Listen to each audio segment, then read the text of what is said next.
Hey, what's up, Crypto Army? I'm Travis, your crypto newbie. Tonight we've got EverGrow Coin's Sam with Crypto Control. They did a live AMA on Twitter.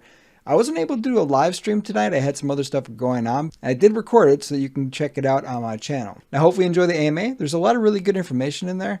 I still think that they should have talked a little bit about the exchange users. I do think that the buyback and burn is the better option for all the DEX users, but it is definitely better for all the exchange users. So I was a little disappointed that question didn't come up. And I completely agree with Crypto Control when it comes to buyback and burn being the better option moving forward, at least until we get the supply burn down. But again, that's just my take on things. Now with that, here is the live AMA with Crypto Control. It's about 38 minutes in length. Enjoy. Sam, mic check. Hey, I hope this... All right, there he is. Let me know if you can hear me loud and clear, because I think on the last couple of spaces, people were complaining that my volume was a little bit low. Yeah, you're fine on my end. I will check on YouTube. Cool. I don't know why. I'm just using my AirPods as always, but they just seem to have stopped working, so I'm just straight into the iPhone. So I'll do my best to keep my head still. I get very animated. I like to walk around the room, but I'll have to keep myself seated for this one. Well, you might have to with Crypto Control, throwing, questions at you, and, you guys going back and forth in this bout, this heavyweight bout going back and forth. Exactly. That's what people expect, but it's not. Exactly. So it's up to you when you want to get started. He's here, and I can mute myself. Yeah, well, we're recording it. Crypto Control is going to sort of edit it together, I think, into a highlights video. So I'm happy to get started. So as Paul explains, it's just going to be a conversation. We're going to obviously talk about this idea that's been floated recently that everybody's talking about. But listen, let's Crypto Control introduce everything, as it's his channel. Okay. Hey, real quick, are we recording this on Twitter in case my stream gets messed up? Yes, I have it recorded. Okay, awesome. Yes. Perfect. Okay, what's up, Sam? So yeah, I guess we're just here to discuss buyback and burn versus direct BUSD rewards, and everybody's been talking about it. I guess I was actually wanting to start with first question, and one of my viewers wanted to know this is, how are we going to, what exactly is going to be generating the profit from the utilities? Okay, that's a good question. So we're going to have, let's talk about the 5 utilities that we're aware of so far. So the wallet. Obviously, there's going to be listing fees for people to get on the wallet, and obviously within the wallet there'll be swap as well, which can generate fees. The exchange, again, we're going to offer listing packages on the exchange. This isn't going to be using pancake swap liquidity. So projects, obviously, just as any decentralized exchange actually wants to generate some fees, projects have to provide their own liquidity for us to be able to charge fees. Obviously, there'll be listing fees and the exchange fees. Let's say we get 1%. We talk about this actually with the devs today, that we need to keep the charging flexible so that we could potentially turn off fees for, say, a week for a promotion, or keep an eye on them, balance them out. So effectively, we would get a small fee from every single trade on the exchange. Obviously, we want to keep it competitive, keep it low price, so volume is going to be really important. Again, as everything we're building is going to be a standalone utility, this isn't going to be called, EverGrow Exchange. It's going to be an exchange, a standalone business, like everything we're building. So obviously, people were sort of thinking, do we use EverGrow Coin as the native token? Do we create a native token? We have flexibility with those things, but the truth is it would actually make more sense for us just to receive BNB. That means there's no conversion event. There's no requirement to actually sell EverGrow Coin for rewards. So we can just literally generate, dollars or BNB that we can then use directly. Crater, several potential revenue streams. Ultimately, advertising. I know everyone wants that to be as subtle as possible. You can have sort of promoted content and things like that as well. Obviously, commissions on tips and subscriptions. I think there's something to talk about with Crater.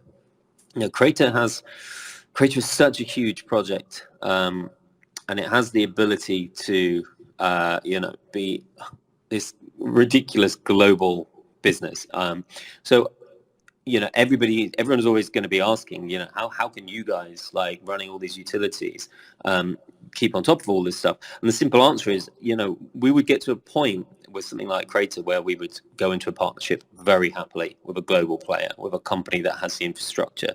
There might end up being 1,000, 2,000 people working for Crater, just because it's so unique in what it's doing. So then we would have like deals slightly different to generate revenue. It wouldn't be so direct. It would be through this sort of global company in a partnership. But obviously we'd have to go through all those details with the community before we decided anything. NFT marketplace, again, just through selling fees. And also there'd be like future sell-on fees. So with NFTs, you can actually sort of put in a future sell-on fee where, let's say, somebody bought an NFT for $100 and then in 3 years' time it's worth $5,000. We could actually get a fee from that future sale as well. So there's NFT marketplace there. Obviously, the game, we don't really talk about the game a lot. I did mention the other day that of all the utilities, that one is the one that's actually genuinely delayed. We do have the story, the design for the more basic P2E game that everyone's expecting. But obviously now we've let the cat out of the bag with the virtual reality gaming. The relationship there is opening us up to major games developers and virtual reality space. So that's where the game is going to have to be a much bigger conversation now. So we will still release that sort of addictive play to earn game where we can generate some money from it. But the game now has potential to be on a much greater scale than we've sort of imagined so far, thanks to this partnership. So those are the sort of current utilities and how each of them will generate some income for either buyback and burn or direct rewards. You're the one who like sold me on buyback and burn, and after talking with you a little bit about it, it appears that direct rewards, BUSD, and buyback and burn are just like two different tactics that are used to grow the project, and at different times and different price ranges, one could be more useful than the other. Yeah, no, exactly. I mean, look, I'll be completely honest. It was not something we'd actually really thought of. There's a guy. Sorry, I apologize. I can't remember his name. He brought it up with me a couple of months ago, and we actually flat out rejected it. And then we had some other people ask us about it, and then we started thinking about it. So for anyone like listening in who doesn't really know what we're talking about, when we generate revenue, the original plan was to use that revenue for buyback and burn, where we go into the open market, we buy EverGrow Coin, which would create green candles, which would also create rewards from the volume. So obviously 8% of every EverGrow purchase gets redistributed between all the holders as US dollars. So Binance US dollars. So that's buyback and burn. And then we would burn those tokens. So it reduces the overall supply of EverGrow Coin, which in itself means that if you're receiving rewards and there's less EverGrow Coin out there, you'll actually get slightly more rewards each time we burn tokens. I mean, obviously it's negligible at this stage, but as the burn increases. So that's the one option. And then on the other side, these suggestions that were kind of filtering down to us, and we had to start taking note of them, were what if we made $1 million, in X amount of time? And we sent that $1 million direct to the wallet that is used to distribute rewards. So we don't buy EverGrow Coin, where 8% would end up being distributed as rewards. We just send it direct to the rewards wallet, and all $1 million gets distributed as rewards rather than $80,000, which is what you would get as rewards in the current situation. So this is the debate that's opened up, and as I suspect we'll push through into this conversation. I'm chatting to Crypto Control. Like, he's made so many great videos on buyback and burn. It's obviously a big advocate for it. So we thought it'd be nice to have this conversation to really give some balance for both sides. So everyone out there can listen, because I think Crypto Control, you'd admit to being big on the buyback and burn side. Is that right? Yeah, I still am. Yeah. Of course, yeah, and this is why it's nice for us to have this conversation. I mean, I'm just playing devil's advocate on this. Ultimately, my probably personal opinion on this is it'd be nice to do a blend of the two. I mean, let's dig into it. let me know what you want to ask, like specifically on the mechanisms and the advantages, and we can dig into it and let everyone come to their own conclusions. Yeah, and I guess I could just kind of, talk about my perspective of it, and then maybe you could, counter, which is that, and we've talked a little bit, and I've actually talked to other people about it. But from a standpoint with buyback and burn, I mean, this is amazing. This is something huge. I can't wait to see what this looks like. Millions of dollars going towards buying a token and burning those tokens. And I've talked to a very smart guy named SafeMoon Mark, or DeFi Mark now, and he says those are the two best things you can do for the price. It decreases the supply. It increases your rewards. It allows whales to sell. The whales that are selling, some whales are holding for passive income, and we don't have a whale problem, but whale selling is just going to happen with any project, and it's nice to work through that at a healthy rate, which will allow for our price to go up. So, on the flip side, if we did, I think it's like 12.5 times more instead of buying and burning, because if you buy and burn $1 million, $80,000 of that is going to BUSD rewards. Whereas if you did the whole thing, it would be $1 million, which is 12.5 times more.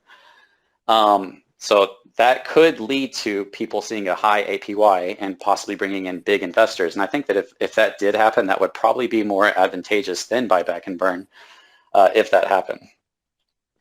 Yeah, I mean, and you've kind of nailed it there. I think there's a lot of talk of whale dominance, and it's true actually. I think we saw even this week that a whale can just knock us for 6, like in 2 minutes. Like we saw this whale dump, I think it was about nearly 400K in one go, massive red candle. This was like a day or two ago. Obviously it generated a lot of rewards, and then that's fully recovered. But as a project, we actually have, ironically, we have very low whale dominance, but I think because we are such a big project compared to a lot of projects out there, there's, our whales hold like $1 million or more, whereas whales in other projects, they might be a whale because they hold $50,000. So I think it just looks a lot more dramatic, with our project. But I think someone sent me some calculations the other day that we only have like effectively about 60 whales, where other projects might have 200 or 300 whales.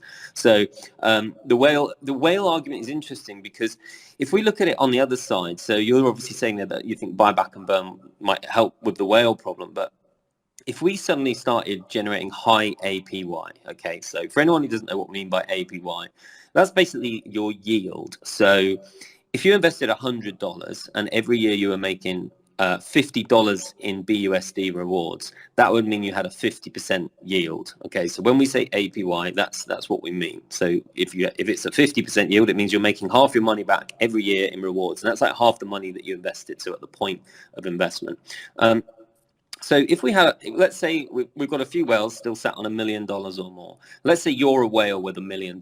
Okay, if suddenly you're making 35-40% a year APY. So let's say, I mean, I don't like making promises about numbers, so nothing I say should ever be considered to be guaranteed amounts. No one in any project should ever say, look, we're going to make this much money, we're going to do this, we're going to do that. All we can say is that this is what we're projecting to do, this is what we're intending to do. So I want to make that clear. But let's say we were making 40% yield and a whale was making $400,000 a year with their $1 million holding. They're not going to sell that holding ever. Okay, so I think that in itself takes care of the whale problem. Whereas what we may see for the next few months, while these whales are clearing out, because we've cleared out an awful lot of whales, and it's been painful, but during this painful few months since November when the market started falling, we have cleared out an awful lot of whales. And I said, relatively to other projects, we have a lot less whales, but because our whales hold $1 million, it just looks more dramatic. I think a whale is actually as likely to sell if the price goes up than, I think probably more likely to sell if the price goes up and the rewards aren't high. If the rewards are high and the price is going up, then no one's going anywhere. But let's say the price just goes up, but the rewards stay low. That might be when we see those whales do those big dumps. It goes up 15-20%, a whale dumps, pulls it down 10%. Then the process keeps happening. That's actually pretty good for long-term investors if it keeps going up and down in this whipsaw motion, because it just keeps generating those rewards for the people who are in this for the long term. So that's where I think it's, there's ways to look at it from both sides. And I think that's the importance of the debate. I don't think there is going to ultimately be a right or wrong answer as we come out of this. But for me, look,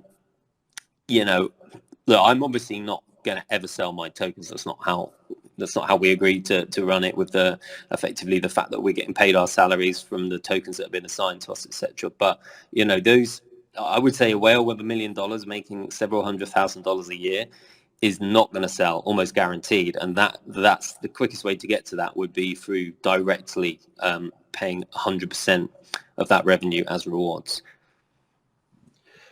Yeah, that's a really good point to make. I think that, and I was just talking about this to my YouTube audience, that if we can actually provide real passive income, it really will incentivize people to hold. And a lot of projects that really take off are when people hold. It's when the selling stops that people stop FOMOing in as much.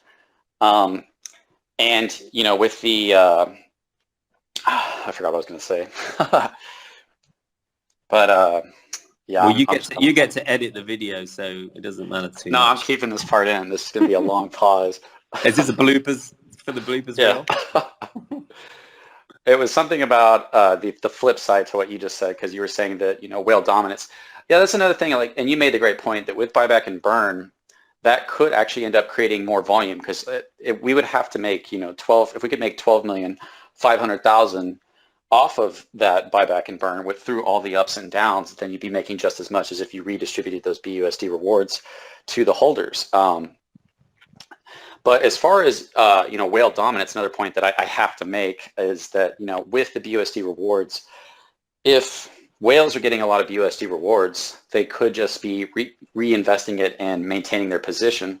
Now, if they're holding and they're convinced in the passive income, that's fine. But if they maintain a dominant position, then they might end up being one of the people who has a lot of dominance over the price to keep it down.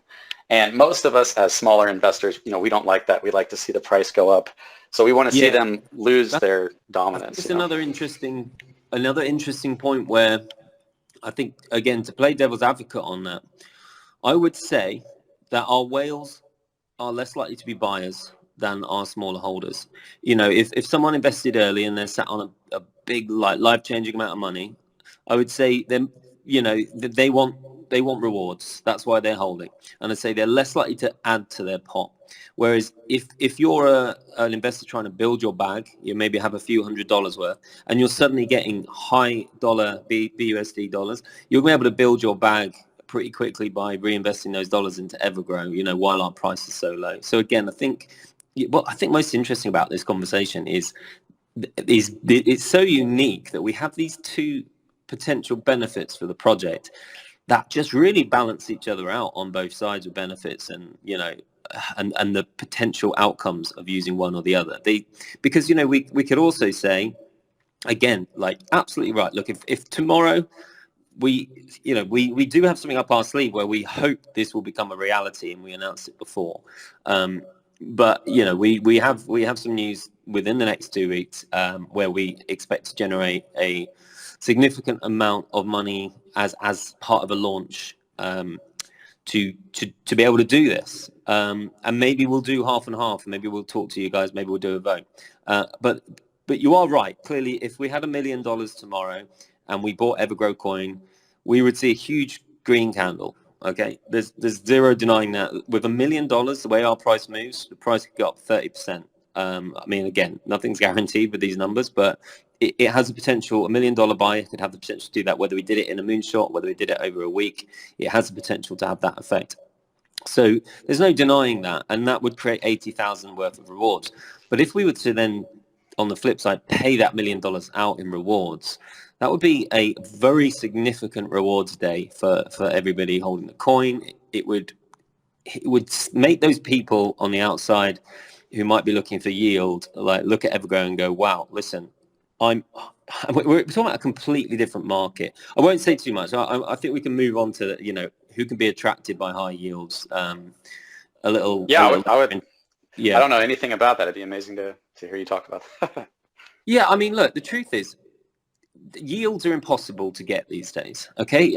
Banks don't pay anything. Like, you know, you're not going to, maybe one or two countries in the world that have high inflation, but we're not quite there in a high inflationary world. Interest rates being kept down. In Europe now, if you keep money in a bank because of negative interest rates, you may well have to pay the bank to keep your money there. That's how hard it is to get returns. You know, the modern companies don't really pay dividends. You know, all the companies that everybody's excited by and want to buy into, all the tech companies, they don't pay dividends. There's almost no way on the planet to get a good yield anymore. Like, property yield is really tough. Like, anyone who's been a property investor knows, you know, it looks great. The real estate agent will sell you this big yield, but in the real world, like, most property investors are making a few percent like net yield. So there's very little places where you can get yield. But if we are building a real world company here where our utilities are generating real revenue, then we are doing what we set out to do from the beginning, and that's to bridge the gap between crypto and traditional investing, because an analyst from Wall Street could look at EverGrow and give us a valuation. And I don't think that's been possible in the history of crypto, because we would have revenue coming in dollars, you know, real revenue where they could say, look, this project's paying out this amount of yield, this amount of dollars in dividends every year, so they are worth this much money based on a multiple that we use, based on a metric. Then suddenly we can attract a portfolio manager, we can attract pension funds, we can attract people seeking passive income, people looking for early retirement. This is a whole new demographic. Remember that, you know, the crypto, there's 90% of investment money or more hasn't made it into crypto yet. Someone's got to bridge this gap between traditional investing, Wall Street investing, and crypto. And I'll be honest, I'm not seeing much evidence that we aren't the leading, you know, company in terms of how we're approaching this to do that, to achieve that. You know, we are really realistically on track to be the ones to bridge the gap so that crypto can be valued using traditional valuation metrics. And I think that'll be the first time it's ever been done. Okay, yeah, I mean, I think that if we did succeed in that, it would be huge and be worth doing. I did, and one other thing to kind of say about it is that with the buyback and burn, it's like a permanent effect on decreasing the supply and increasing rewards, and it's providing, you know, green candles. And kind of like you were saying, with green candles throughout the week, that actually does incentivize holding as well, because whales know that as long as that profit is, you know, continuous, the price is going to keep going up. And do you really want to sell and miss out on possibly that profit, you know, exponentially increasing if one of the projects does take off? So it actually is a pretty good reason to hold. Now, I'm not saying the price can only go up so long before people just start taking profits, but there's nothing wrong with that. Like you said, the ups and downs are tons of rewards for people. So they both have their positives and their benefits. And one thing, you know, obviously, if you burn with lower price, you're burning a lot more tokens. As the price goes up, you burn less tokens. So you could wait for the price to go up. The price is really high. Focus on the BUSD. It increases our APY. We see a big dump. Hey, switch back to buyback and burn, and we're burning a lot more tokens. And last thing I want to say is that I ran this by DeFi Mark, that guy I was saying earlier. He makes a lot of contracts. He's a very smart guy. To get his opinion, I wanted his honest opinion on it. And he said, why not do both 50-50? He said they're both really good for the project. So that did all convince me that they're both actually have extreme advantages, and we can always just test it out and see, hey, let's do buyback and burn and see the effect it has, and then let's try the other one and see which one has a better effect on the community and on the project. Exactly. And I think the other thing is this doesn't have to be an either or debate. It doesn't have, nothing needs to be set in stone. This is a strategic thing that can be done according to the benefit. And I think what you said there is really interesting. It's like, you know, we can use it to support the price when needed, as you say. If there's been a whale selling, for example, we could actually use it then to strategically support the price up to certain points. You know, I'm someone who studied technical analysis for a number of years, charting and things like that, and that can come into play. We have to be careful how we do that. But again, like, you know, we can bring all these tools into play, and as you say, both approaches could create green candles, but they'd almost be like a lagging factor with the higher rewards. So if we're paying it direct as rewards, I think the green candles will come, but it'll be a lagging factor. You know, whereas with buyback and burn, you see those green candles straight away. And as you say, it could generate some FOMO trading. People like, the price is going up, I need to get in. I've been sitting on the sidelines, kind of thing. I think actually the yield thing might be deemed to be like a more mature approach to investing. You could say that people who consider yield are maybe, thinking longer term, whereas people who just consider straight growth, again, they might just be trying to get to a certain price point and sell. Whereas people who are really focused on yield do not want to sell ever. I mean, that's, as a yield investor, the idea is you build your bag and you keep it and you never work again. Like that's the perfect scenario. So I think it could actually define the difference between long and short term investors.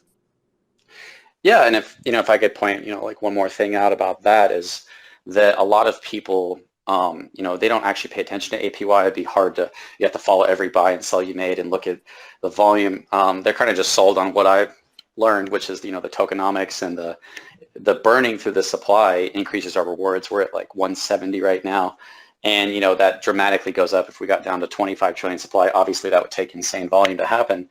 Then it would be 3,200 per billion tokens per $1 billion in volume. So we do, as smaller investors, when we look at this, we're not really looking at APY. We're just kind of coming up with bag goal sizes, and we know that if we deplete through a lot of our supply, we're at like 400 something trillion right now, that our rewards drastically go up.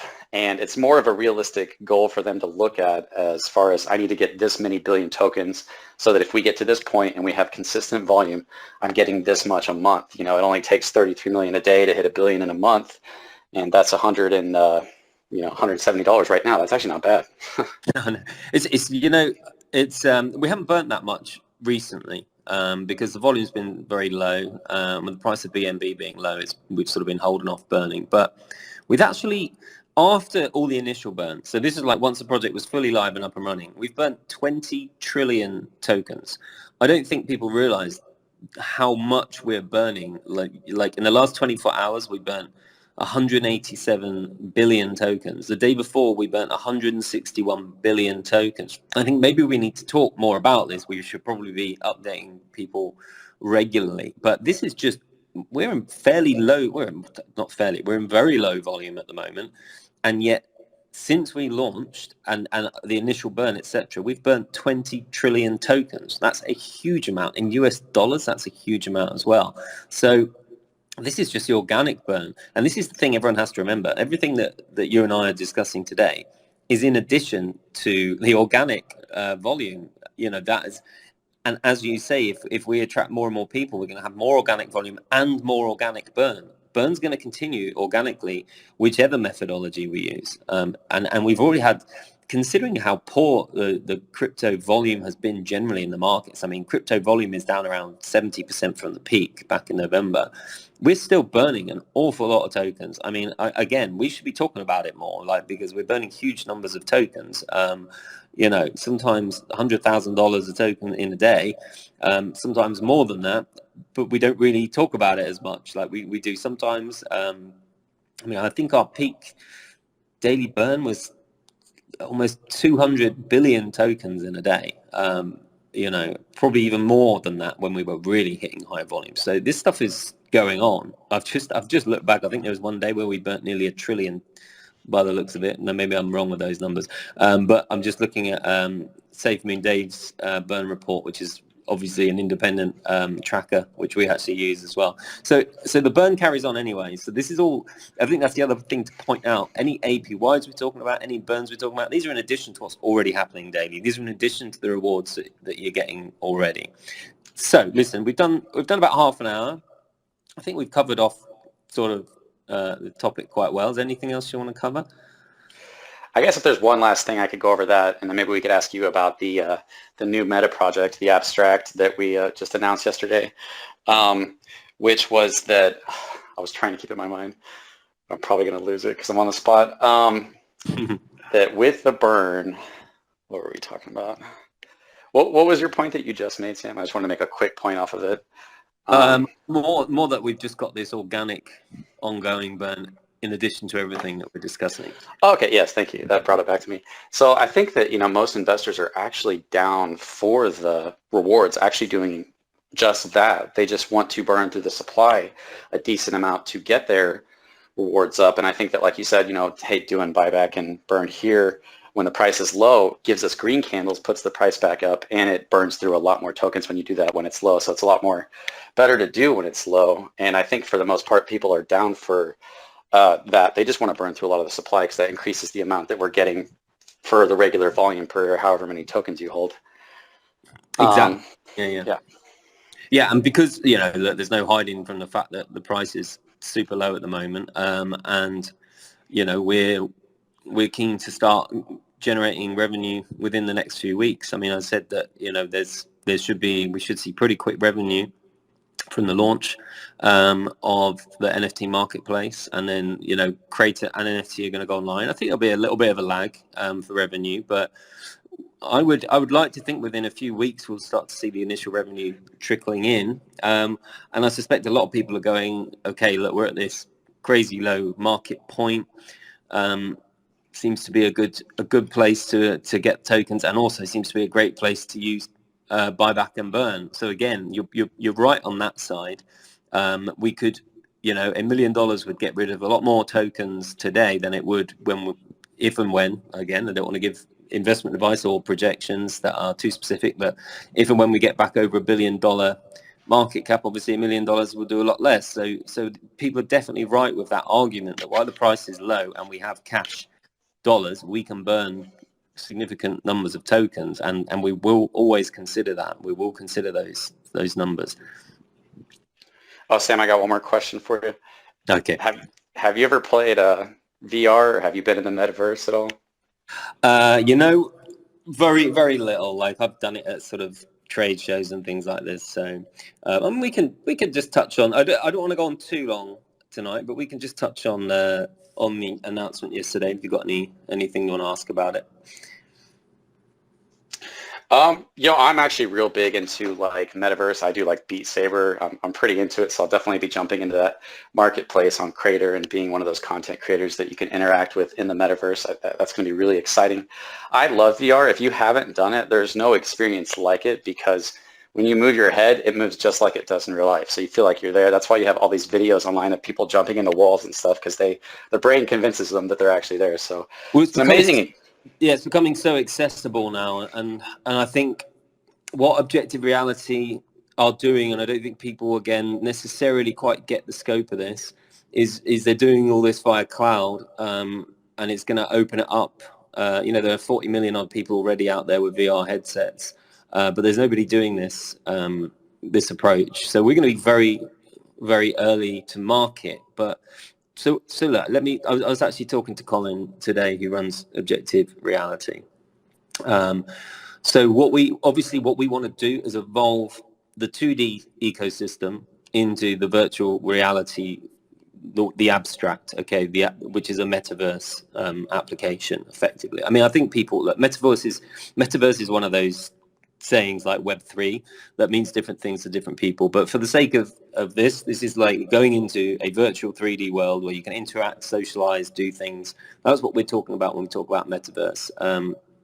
So we're gonna look to roll out our elements ASAP.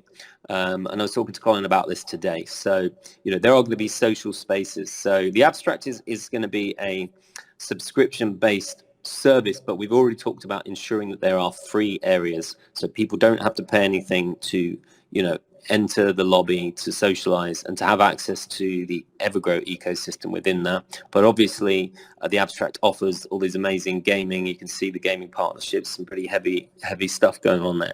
It's going to offer people to go into these virtual reality arcades and do gaming, people around the world in the virtual world with the headsets.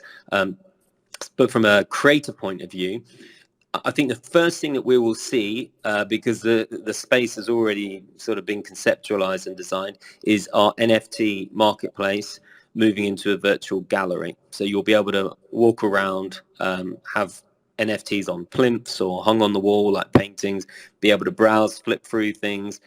Well, the other thing I want to say is that although obviously the best experience will come via a VR headset, we also need to ensure that there's no barriers to entry. So you will be able to have this experience effectively through a mobile device or a desktop computer, but it's obviously not going to be immersive like the 3D thing. So you can still sort of enter the space and navigate around, but it's not really immersive. I think that's an important thing to say. Like, if you want to enjoy this, the first NFT virtual gallery in the world, you don't have to have a headset is what I'm saying. So we don't want it. We want to make it clear. Obviously, we have to build out the infrastructure for it, but we're looking to move into this. There's going to be separate devs working on this in parallel to everything else. We've got multiple things under development at the moment, and then we're going to obviously again, creator is the biggest thing to move into this world.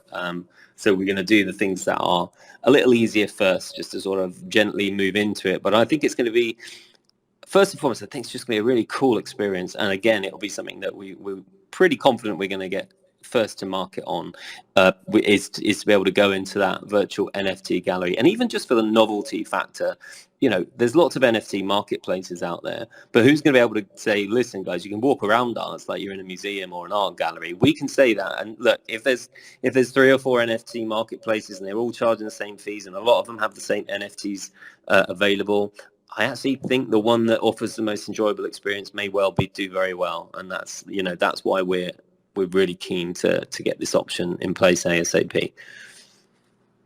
One thing I noticed about them, if I'm understanding it right, was that they have the cloud, and there's something called Stadia, so that you don't have to download any games, because downloading takes up a lot of space, or you need the CD. Even if you buy the CD today, there's tons of updates, so you have to download it. I doubt you're a gamer, but with this, everything is just you pay for it and it's ready to go because it's all in the cloud, so you don't actually have to download anything.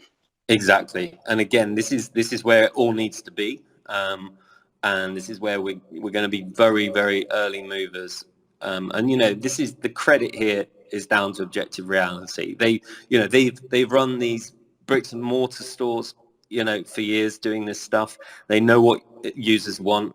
They've had this great vision.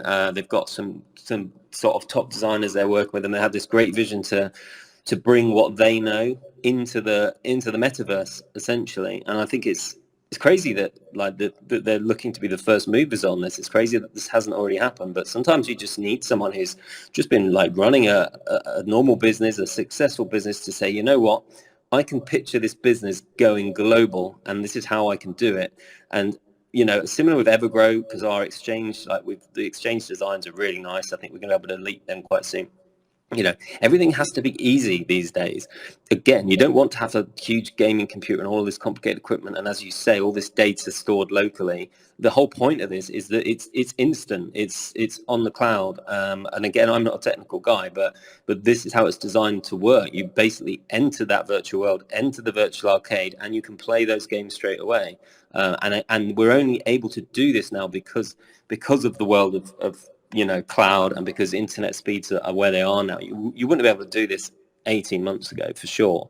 So this is pretty exciting. I think it'll start to sink in over the couple of months, and hopefully, as I said, we'll at least be able to get the NFT marketplace live sooner rather than later, so people can actually experience it, enjoy it for themselves.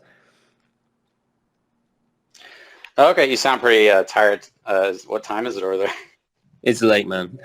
Yeah, let's wrap it up. It's been great to chat. I know we've gone back and forth on WhatsApp about this, and I know you wanted to give me a good going over on it, so we could see it from both sides. And hopefully, people have learned stuff today. As I've said from the very beginning, there's no decisions made, and nothing will be final ever. This will be something strategic, something we'll always talk to the community about before we make decisions, before we sort of come up with strategies. But I think what it is, and what's sunk in for me, is that it's great to have both options, and that's kind of where I am at the moment in my head. Awesome. Well, thanks for talking with me, Sam, and I guess we can just end it here. Perfect. Thanks. I'll speak soon. Okay, thank you, everybody, and we'll see you on the next space.